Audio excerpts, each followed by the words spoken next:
Hi, it's Ashley Misquitta, Senior Portfolio Manager, Empire Life Investments.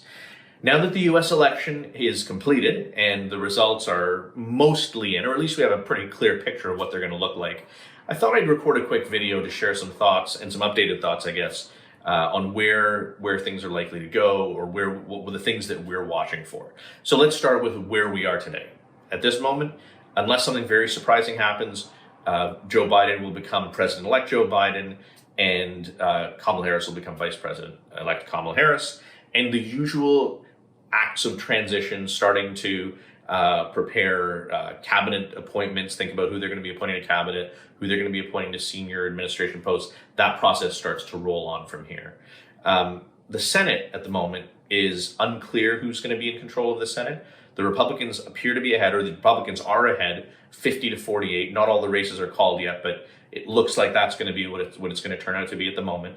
And the Democrats, although it's not clear the size of the majority in the House of Representatives, it will be smaller than it was in the last session, but Democrats appear to be in control of the House of Representatives. The Senate control is going to be determined by two races that happened in January in Georgia. Georgia law says you have to get over 50% to win the election.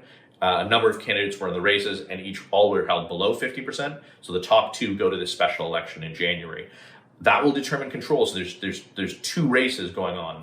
If the Republicans win one or both, they will control the Senate. That's very important because the majority leader decides on what bills come to the floor.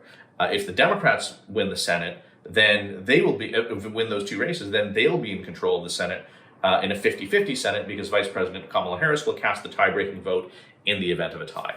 So what are we watching for from a sector perspective?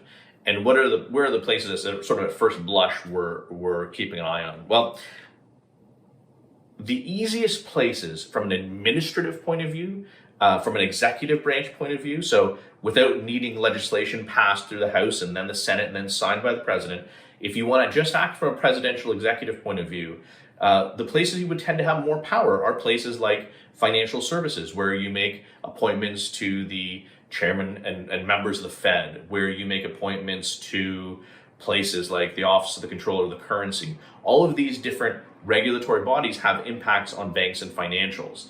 So that's something we're paying a lot of attention to. Where else? Energy. So for example, Democrats could choose, depending on who they appoint to the EPA and the Department of Energy, could make decisions that are quite negative for the energy industry, particularly around fracking, and divide that into two categories: fracking on federal lands and fracking on private lands. On federal lands, my understanding is there's a lot of control that the executive branch has, so that's something very important to watch. A lot of concern before around the healthcare and biotech industry. There's things you can do around the edges, but by and large, you need real legislation to really hit those sectors very hard. So at first blush, based on what it looks like today, I'm not as worried about those sectors. For sure, I would be thinking that there's opportunities within the alternative energy sectors. Those sort of businesses are likely to be real beneficiaries, and companies upstream of them. So companies that sell into those, that's something else to be aware of and see where there might be opportunities. Industrials in general, I think you could make an argument that those are also places to watch, because you could see a stimulus bill of some sort come from a Republican Senate and a Democrat House and White House that would be pretty good for industrial companies. There's a lot of very obvious places to deploy money to rebuild roads, to rebuild bridges, places that would have a beneficial economic impact on America and are worth investing in.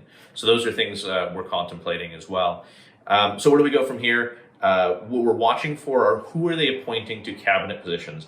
If the Republicans control the Senate, it's going to be a lot harder to put the more ideologically oriented people in charge of these cabinet agencies. Whereas if the Democrats control the Senate, they'll be able to put in pretty much whoever they want into place.